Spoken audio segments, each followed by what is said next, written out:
Welcome everyone to the May Strategy Mastermind for 2015. My name is Ute Lambrecht. I'm the founder and CEO of the Mastermind Hub. So a mastermind is a coming together of a group of people who have quite diverse backgrounds and businesses and who help each other, support each other in growing each individual business. And normally a mastermind is made up of, is quite a personal experience. And that's why we don't see many video recordings of them on YouTube and all around us. So what I wanted to do is showcase what a mastermind is and give you an experience of what it's like. And so this month, we have a topic for our mastermind, and the topic is, what should we focus on first when starting in our business? And with me to discuss this topic, I have wonderful ladies all over the world, and I would like to introduce them. So, Thalia, Barrett, where are you from? And just a short introduction of who you are.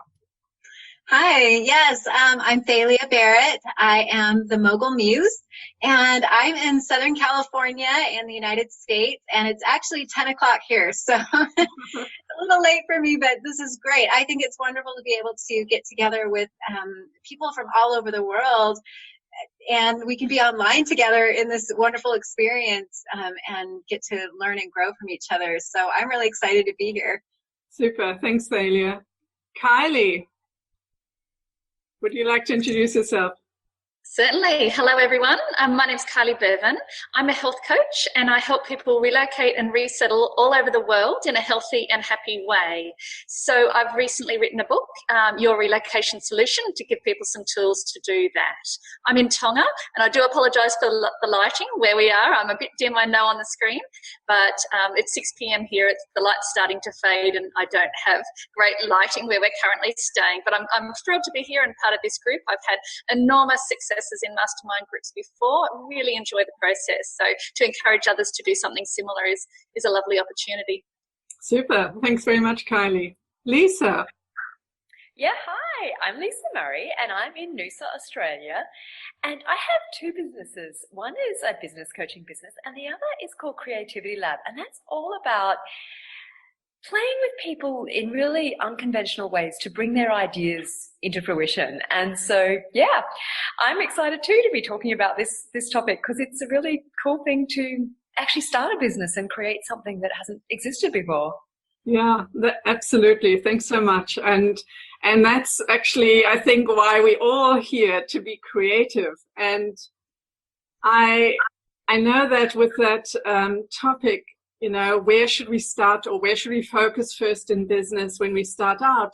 Often the starting out bit is very different for every person.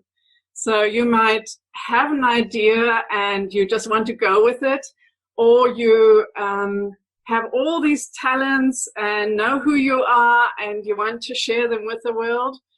Or like me, I was so fed up with the corporate world, being burnt out, and I needed to make a change, and that's where I started. So, and when I actually started my business, when I actually did tasks, when I did do some work, what I did do was focus on my website. It might not be the best place to focus, but that's what I did. And the reason I did it was because I felt I'm very technical, so focusing on something that's quite easy for me was one way of clarifying who I am, what I wanted to offer. So that's my sharing. And who would like to go next to share where they started? Thalia? Sure. Yeah, as I was pondering on, the question and the topic, and I was going back through the years of where did I start? I really feel like, gosh, I started when I was young. I started thinking about this when I was young. I started being this person that I have become when I was young. But my business is only about 3 years old. And when I originally started the business, I went out searching for something unique that I could do, that not looking for something necessarily that nobody else was doing. I just wanted to know what I could do, what I was good at, because I felt like I had done lots of different things. I had been in the performing arts, and I had worked for tax companies, and I had done a lot of different things and run other businesses, but never anything that really made my soul sing. And so I went and looked. And so I started doing research into different things, and I kind of stumbled upon life and business coaching by accident, or not accident really. I think things kind of happen for a reason. But so I was thinking back about your question, and just this whole starting out process. And for me, it was just looking for a passion, looking for something that I could do that would bring me joy every single day when I was doing it. And so as I have been thinking about that and thinking about the passion, I was thinking about my very first client and how that very first client came into being. And it's kind of a funny story, because I didn't really know anything about being a life coach or being a business coach. My aunt was a life and business coach, and she had just invited me to go to some events with her. And I kind of just looked around and saw what it was that I wanted to maybe pursue. And my first client just kind of happened upon me one day. I was talking to some old friends and telling them what I was getting into, and I just randomly told them, and I'm really passionate about helping people figure out who they are and really understand themselves. And they were like, oh, our daughter needs that. And I was like, really? So, okay, well, sure. And they were like, well, can I give you my number? And I was like, sure. And give me and so we kind of exchanged information, and gave them my number. I thought I would never hear from these people again. And yet 2 weeks later, they called me up and said, so can you coach our daughter? And I was like, the panic ensued. And that was kind of the birth of my business, was this moment, this weird interaction. And I've given that a lot of thought. What is that? What happened? And I think, yeah. How bizarre is that? I made more money in that first, opportunity with this new client that I didn't know how to coach, but knew inside of me I could do it. And so I put together a plan and put together some ideas and some thoughts. And I sent them an email with all of the write-up of what we were going to do for the next 12 weeks and what I was going to charge. And you know what? They paid me more than I had ever made to coach for these 12 weeks. It was the best experience I had had up to that point. And from there, it was like this ball just started rolling and rolling. And I made a lot of changes from that beginning point. But I thought, what was that? Why did that happen? Because here I am, this inexperienced nobody who doesn't really know how to do it. I don't know how to do what I'm telling people I could do. What was that? And as I thought about it, the thing that really stood out to me was just, I had a lot of passion for helping people to discover their truth and to really immerse in it. And I didn't even know I could do all of the things. I didn't understand, mentally that I could do all of those things, but I felt it in my heart. And so that's really the beginnings of my business. Yeah. Thanks, Thalia. I'll just go around and we'll come back to it again. Thanks. That's very inspiring. Kylie, how did you start? This is not my first business, but it's the first one that I've had for myself. Before now, I've been in a franchise, and everybody did parts of the business, and I just did what I was really good at the time. So in the past, that was in travel. When I moved into this business, and I really wanted to be in health, it's been a passion, my whole life. So I studied to become a health coach, and I knew that I had the experience, the knowledge, the skills, the platform to make it happen.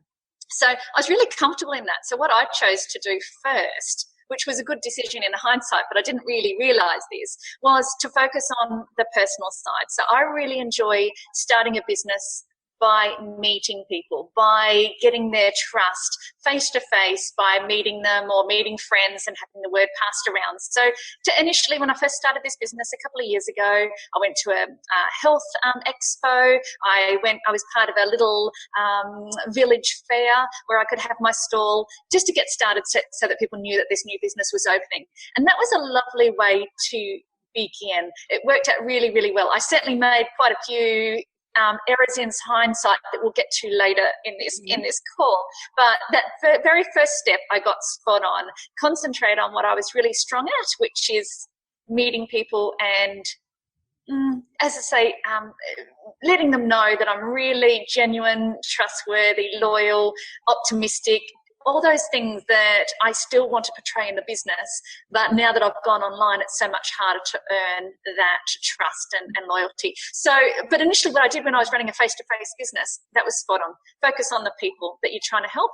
Then when clients started coming to see me, they had amazing transformations. I was so thrilled for them. I was impressed that they achieved so much. I didn't know I was going to be able to achieve so much with them when I was brand new into this business. And then, of course, the testimonials came, the referrals came, and my confidence grew. So just getting out there, getting clients right away, and just making sure that this was the right business for me, that was definitely a good place to begin before I made the mistakes that we'll get to later.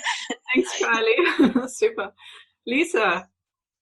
Yeah, well, I've got two really different stories for each of my businesses, actually. So with the business coaching, I had burnout really severely, and I'd got to this point where I couldn't work in a normal job.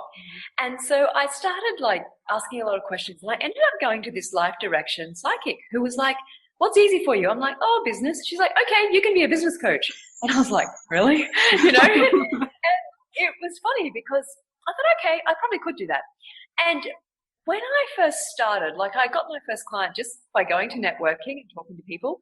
And this guy's like, "Yeah, I need a coach." I'm like, "Okay, cool." And then I had to work out what I was going to do.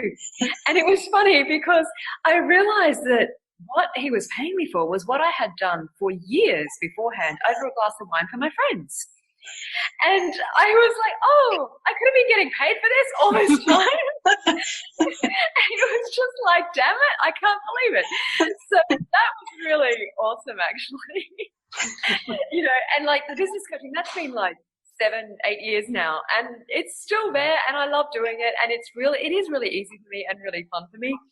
And I have a very different approach to it, and so that's been a joy as well. And then I always knew, though, there would be another business. There was always this sort of energy of another business. And one day, and I tried out lots of things. So the first thing I'm going to say is you don't have to do the first thing you think of. I probably had about 300 ideas. And then I maybe tried out, at least 10 of them.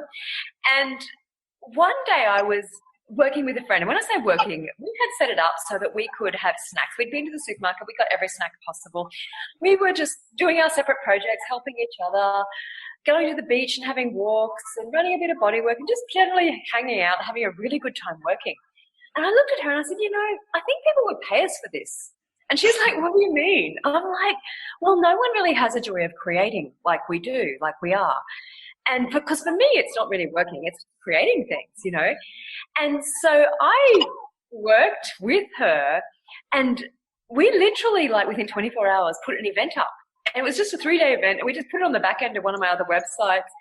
And it was so fun because, people are like, "Yeah, we want to come and do this with you." And so we held this 3-day event, with all these people. Not really even, when I say not knowing what we're doing, you always know. And this is the thing, I trust myself enough to know that I know. And yet, that was the start of what is now Creativity Lab. And that has become this, very international business with clients all over the world. And, I probably go to, I don't know, somewhere between 5 and 10 countries a year, depending on how much I feel like traveling. And yeah, so it started from almost nothing. And yet it's been really awesome and fun. When I started in business, following the website route wasn't the best way to go because you are on your own and you think you know what someone else knows, but once that it's not true. So it really is that once you start your business, though, the one thing I do know is that when you take action, it somehow snowballs. You sort of start going and meeting new people, talking with them. I started creating masterminds, and I had an immense fun doing that. And from that also my idea then sprouted of offering this to others in the world. So and encouraging masterminds, because it doesn't have to be perfect. It's about coming together, sharing ideas, and getting bigger perspectives of, oh, I could do this as well, you know. So I would like to now go through if in hindsight, how would you have tackled things differently? So let's go the other way around. We're always going one way. So Lisa, how would you have tackled things differently, if there is anything? You know, maybe, no, actually, definitely. You know. Okay. I know there definitely is. With the business coaching business, like for years, I did not have any products. I had my coaching or nothing. And when I look back, the biggest thing that would have actually made me more money was to have products, to have other things that people could buy. And yeah, so that's probably on the business coaching side, that is clearly the thing. Like the one thing I always say to everyone now is make sure you've got a variety of price points, basically. And then with Creativity Lab, probably the first thing that comes to mind is we launched like literally within 48 hours of the idea. And we did not put an opt-in on the page. And in about 3 days, 500 people went to that page. And it was like, oh, whoops. You know, and so it was one of those moments of, oh my gosh, like, you know, yeah, that would have been a very easy way to create much more of a database. And so it wasn't a bad thing. Like, you know, and that's the thing I think is, you know, you can always look at what you would have done differently, but you don't die from any of these things. And yeah, some things would make it easier, but like, you know, so yeah, they're the two things that really come to mind. And there would be more, but they're the two that are really a standout for me, of just really simple, basic things that people can take away. Mm-hmm. Yeah, that's, you know, and you're right, you know, these little things that happen, they don't actually are huge disasters. In the moment they think, oh my God, this is terrible. But actually, I totally agree with you. Being more at ease with the process is actually also something that I've learned. So Thank you, Lisa. Kylie. I totally agree, Uta, that you should be at ease with the process. So that's where I went wrong. I decided that everything was going really, really well. So let's push it harder and make it even better. So I decided I needed a website and a logo and a business card and flyers and offerings and anything else that I could add into the mix. And that's not the best way for me to do things. Then I get overwhelmed and I have trouble prioritizing exactly what I should have done first. But I've invested so much time, so I don't want to let that go or leave it aside, because I'm nearly there, but I'm not nearly there. So I think I just got myself into a mix of trying to do too much all at once. It would have been much better for me to decide what are my strengths, not what's worked for other people, but what's my strengths and what do I need out of my business right now. So Uta, at the start of the call, you mentioned that your website was an area that you were strong in, so you knew it was a good place for you to start. You were technologically minded. Okay, I'm the opposite. I can handle a computer, but designing a website is still beyond me. I have done a DIY job. It looks okay. It doesn't thrill me, but it is still me because I put my heart and soul into it. So it is fulfilling that purpose. But I think I just tried to do too much for myself and too much all at once. So it's taken me quite some time to recover from that. So my focus has been half coaching, which I love, and half business and marketing, which I need to be part of, but maybe not as fully as I have been. So that's where I think I went wrong, that I didn't just focus on a few things. I focused on everything I could think of. Thanks so much. Yeah. And Thalia. Oh my gosh. Let's see. What did I do right? That would probably be a shorter list. I think, listening to Lisa and Kylie, I could totally relate to everything that they said. I think for me, the first thing that I did wrong was, and this is going to sound probably wrong to even say, but I think I jumped into having a mentor too fast. And I know that it almost kind of seems counterintuitive to say that, but I was on a roll with what I knew how to do, and what I felt intuitively came as I was coaching and as I was just allowing people to come into my life, and as I was gradually growing this experience that I had created that was really kind of created, it felt very organically, and I didn't have to force it to happen. Well, as soon as I started listening to all of the experts, and I started, okay, well, I've got to learn how to do this, and I've got to learn how to do this, and I had, boatloads of emails from experts coming into my inbox all the time, and I was trying to watch a ton of teleseminars and listen, the webinars and everything. And then I got a mentor right away, and I immersed myself in their world. And it was almost like I lost my own identity as the coach that I was. And it's easy for me to duplicate what I see others doing. I can see it and go, oh, I know how to do that. And so I lost my own approach and my own unique, I guess, just experience that I was offering people, because I thought, oh, I have to do it this way. I have to do it. So that mentor really kind of just threw me off. And I know that having a mentor, in a lot of ways, I grew in other areas, but I am now coming back to what I started in the beginning, and going back to the basics of what I understood and what felt right to me and what was aligned with me. And so that seemed like just a huge detour. And the other thing that I did, because I had that mentor, and I changed so much of what I did naturally into what I thought I was supposed to do, because they were coaching me to do something a little bit differently. I changed things really fast. So I think of a new idea, and I can go onto my website and I can create that idea in 2.5 seconds, and then it's out there, and then I don't really think about, is that really what I wanted to put out there long term? Is that something that I wanted to share with my people? Is that really where I wanted to go, down the road? And then I would just kind of get lost in this change. So I was creating this change, burning down what if it didn't work perfectly the first time, I'd burn it down and I'd start from scratch. Okay, well, that program didn't work, so I would totally trash it and then go into something totally new. And I would just this cycle, I didn't feel grounded in myself. And so towards the end of this mentoring opportunity, I finally was I am independent.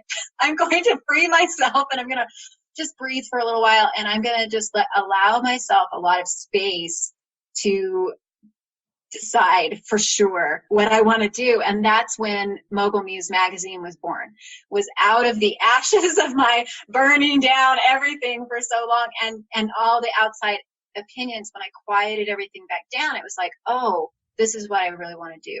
And that's where the snowball started coming back into play, was when I allowed my own passion and unique identity back into the experience, and just kind of let that flow instead. So, obviously there's a bazillion mistakes that we made, but those are the ones that stand out the most to me.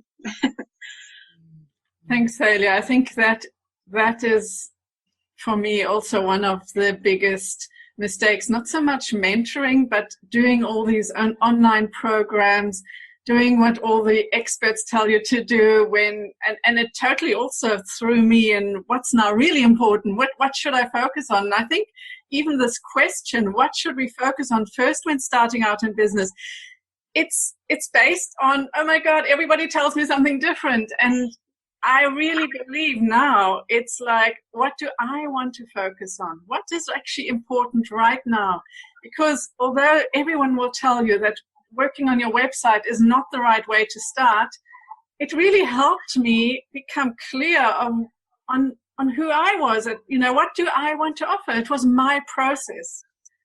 And so, yes, I've changed a lot since then, and I also would suggest speak to people, and actually do this, do your work, and, but, so I'm not too uncomfortable with the fact that I started with my website, because it grounded me a bit.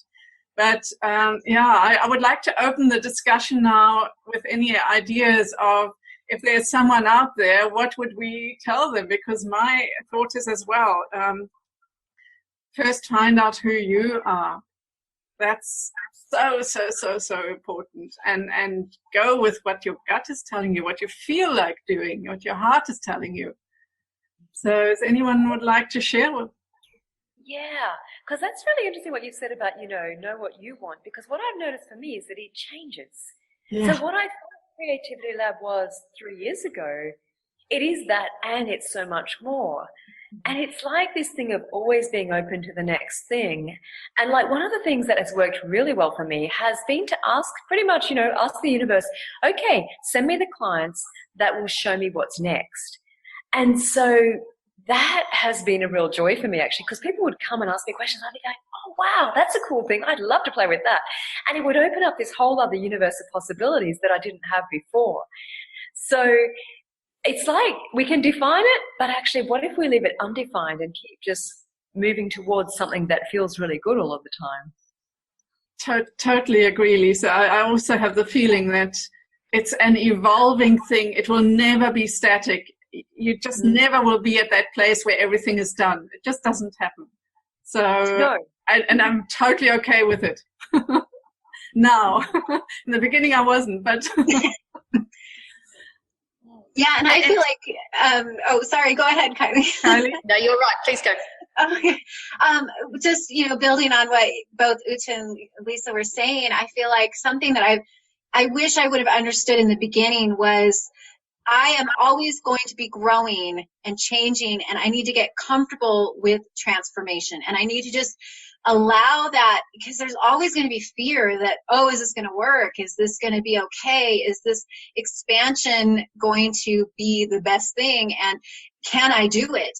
And I thought what Elisa said earlier about trusting yourself, learning to trust yourself, your own intuition, but really just getting grounded in the fact that, you know what, you're going to feel fear a lot.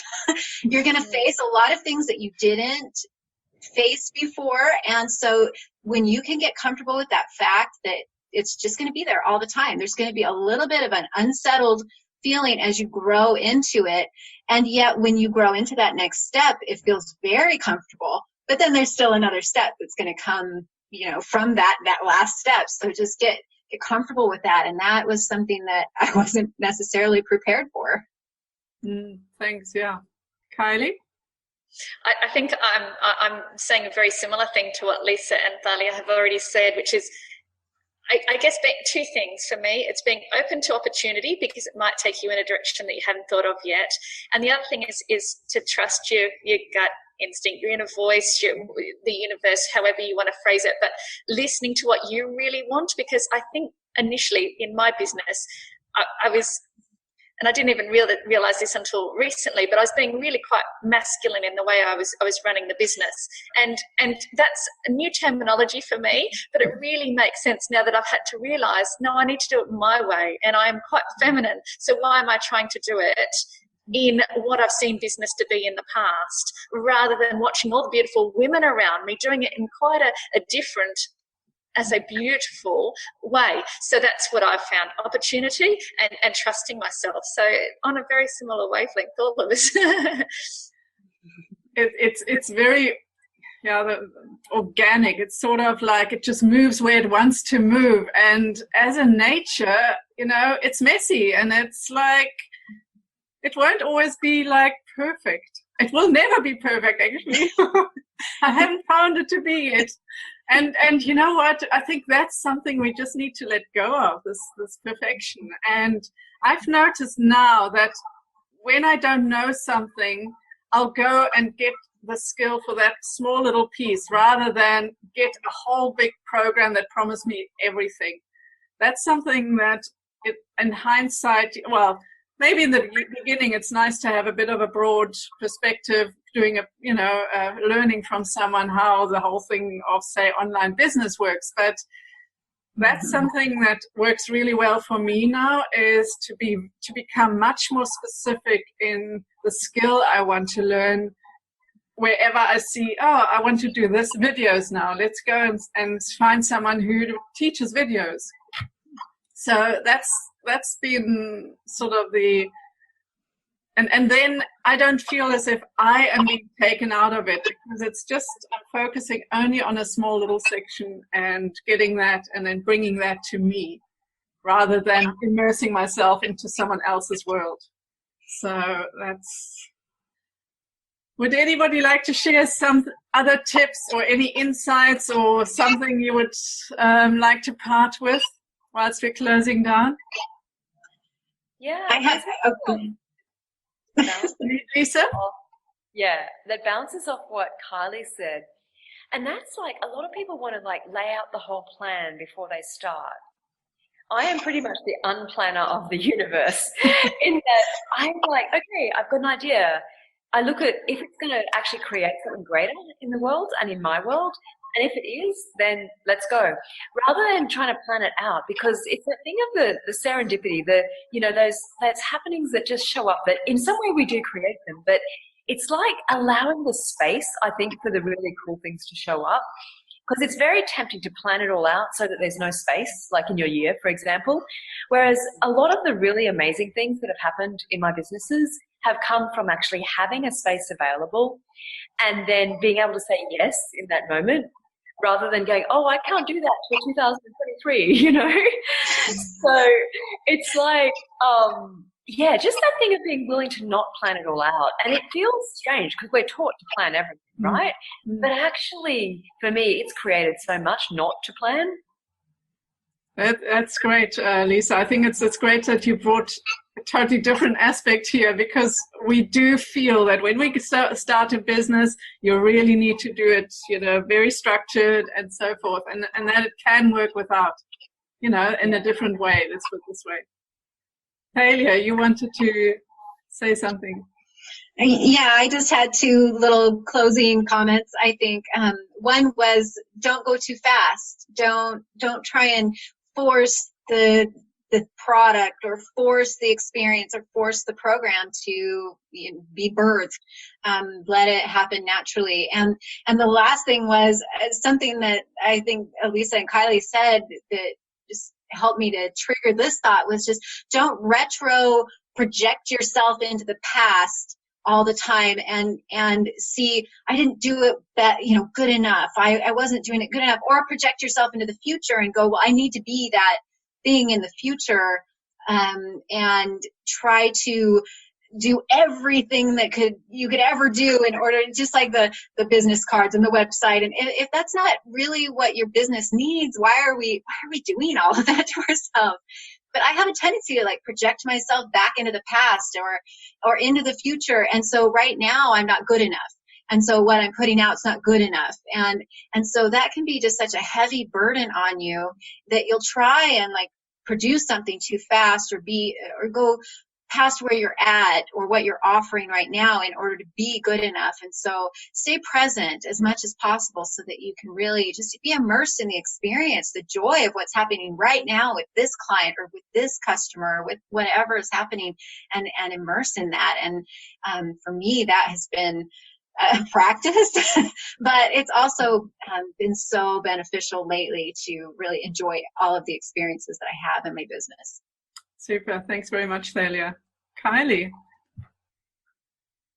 Mine is very similar, Thalia. I was about to say, celebrate your successes as you go along, because it's very easy to get lost, I found, in what I wasn't doing well in that moment.